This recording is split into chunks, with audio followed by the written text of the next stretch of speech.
People like to be scared. There's scary movies, scary TV shows, and of course, scary video games. For some, Fallout 4 already is a scary video game, depending on how you play it, on what difficulty it may be even for you. Survival mode is definitely a challenge and enthralling and invigorating the first time around, but for some of us, survival mode became pretty dull and we were looking for something a bit more. I actually made 2 videos covering this topic in the past, and I will have them linked at the end of this one. I actually think one of them is my channel trailer and the first thing that plays when you first visit my channel, so some of you may have seen that one, but I also made a subsequent one that you may have missed, but again, at the end of this video you could check those out. In today's video, I'm going to be showing you 5 more mods to make Fallout 4 a bit more scary, a bit more terrifying, and hopefully amp up the experiences you could have with this game. Now, this is really meant to be a tandem video to those other 2. Those also feature mods that I'm not featuring in this, specifically because I've already covered them. So I really do encourage you guys to check those out. In addition, I know I've been saying it a lot lately, but I do have a Discord. I'm doing a giveaway to one random person in that Discord, and that giveaway ends at midnight tonight. You can win $50 over PayPal, Steam, Xbox Live credit, whatever it may be. But with all that being said, let's just jump into today's video.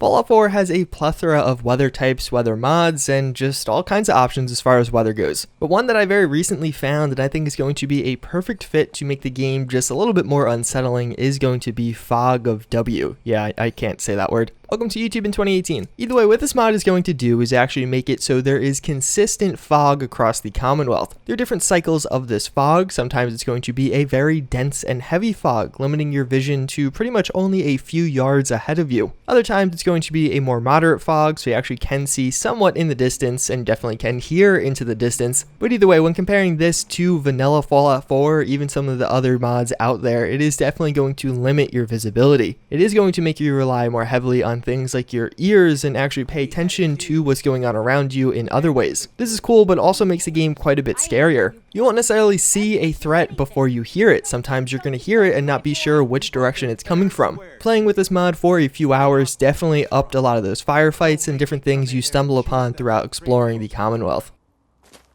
Next up is Gasmass of the Wasteland, otherwise known as Fallout 2287. This is a really cool mod, and what this is going to be all about is actually adding in gas masks to the entirety of the Commonwealth. You're going to spawn with one, as well as some filters for it, and every other NPC that is human-based, that not being a ghoul, a creature, or a super mutant, is too going to have a gas mask and filters on them. There's technically settings here, so you can make it so it only is during like rad storms, but I think the best way to experience this is just having them on all the time. If you're playing on survival, which you should be if you want the game to be exhilarating, this is going to add in a whole new factor for you to worry about. You're going to have to think if your gas mask is, well, working. And the way it's going to be working is through those filters. The filters run out. There's different configuration settings. I personally like a moderate amount of time for the filters. So you have to consistently be on the move. You can't just remain stationary because, well, you're going to run out of clean air. There's also dirty filters, which have other negative side effects. And all around, this mod as a whole kind of introduces just a new stress into the game. You're going to have times where you're down to your last filter and you're desperately looking for a new one. Otherwise, you're pretty much game over. And just one of the beautiful parts about this mod is the implementation. There's animations for everything, sound effects for everything, and it just really is a cool mod in the game. Well, one of the newest updates actually upped the ante, at least in my eyes, a little bit more. Now combat, and more specifically melee combat, is going to make it so your gas mask can be damaged and subsequently broken. So a damaged gas mask is going to be worse and affect you in more negative ways than a non-damaged one. Again, an enemy beating down on you will eventually lead to your gas mask cracking, and there is a visual alteration there. Your screen will show a crack on it if this does happen to you. There's repair kits and ways to fix this, or you could just find a new gas mask, but either way, it really does make combat even scarier, because if someone that's kind of a tough enemy walks up and hits you, you may be kind of screwed on the spot. Your gas mask may be leaking, and that could be a problem that you have to fix immediately in addition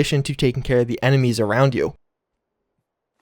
Then we do have Fear the Walkers. This is a pretty cool mod. More or less, it's going to overhaul the ghouls in Fallout 4 and actually make them into zombies, and specifically walker zombies. Not runner zombies, that's actually another option with this mod. I personally prefer the walker version. Now, the only way to take down ghouls or these new walkers in Fallout 4 is through headshots, but if they ever touch you, you pretty much instantly die. Like, there technically is a way to save yourself, there's a cure in the game, but it more or less is instantaneous death if they ever get close enough to bite you. What makes it kind of difficult is body shots will technically do damage, but next to no damage. The only real way to take these guys down is with headshots. At first glance and watching me play, you may be like, alright, that's pretty simple. It doesn't look that scary or that exhilarating. But personally, I found the ghouls in Fallout 4 to be more of a frustration. They never really scared me. It was just like, oh, this one may get past me by dodging a bullet, which, yeah, that's possible. Where the walkers actually do scare you. If you're walking in kind of a close quarters or maybe in a dark environment where there's a ton of fog and you don't see it, this thing popping up around the corner will terrify you because you know if it touches you once, it's game over. That happened to me when filming this, and when they sneak up on you, it really is like a proper scare in real life. It's one of those mods that's really going to change the fundamentals of the ghouls, but I think it's going to do a pretty good job at making them a bit scarier.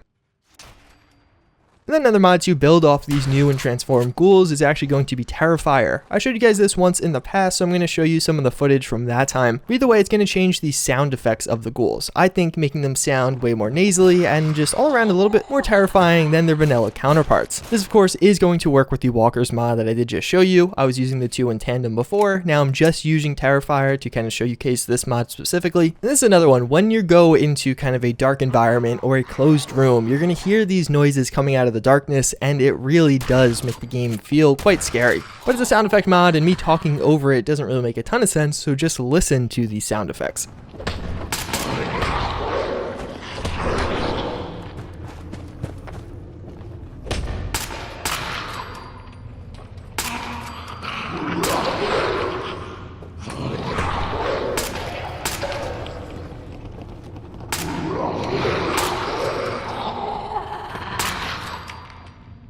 And last but not least, we do have VAFS, otherwise known as the Vaulttec Accelerated Focus System. What this really is going to be is a bullet time mod for Fallout 4. You might be like, why is a bullet time mod on a scary mod list? Well, if you're playing on survival, having bullet time and not VATS does really make things a little bit terrifying. Or at least it creates these terrifying moments, whether you're reloading or you just realize, uh-oh, I don't know if I could take down all these enemies. The way I would play with this mod, if you want to make things scary, is actually hotkey it to be the same as the VATS key, or use another mod that removes VATS altogether. A lot of times in Fallout 4, I found VATS to kind of be a breath of fresh air. You can pause the game really quickly, evaluate the situation, and decide how to move forward. If you only have bullet time, which is the ability to slow time for a very limited amount, it's going to really change that dynamic. It's not going to give you that needed 5 to 10 seconds to evaluate. You typically now will only have sub 5 seconds, or if you're in the earlier parts of the game, 2 to 3 seconds. And during that, everybody else is still going to be reloading, firing at you, whatever it may be. Just in general, this is a really good mod. I feel like it makes Fallout 4 feel a little bit more tense, and a lot of the combat situations are more enjoyable and almost fast-paced. VATS again really took me out of it for a few seconds, while this one you kind of have to keep going and going until everyone is taken down.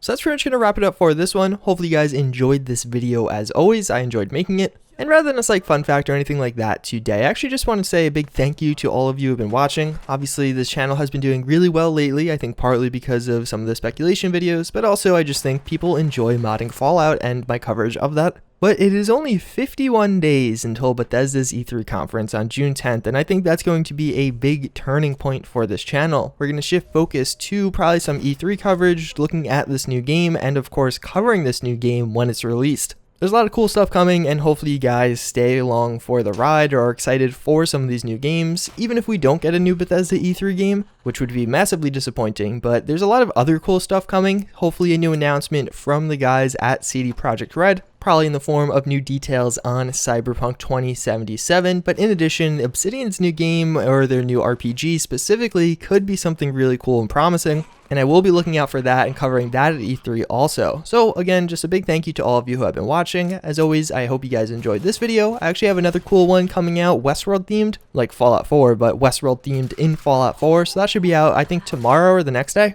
I just like binge watched through the entirety of Westworld to get caught up for the premiere of the new season. But again, I thank you all for watching, and I hope to see you all next time. Later.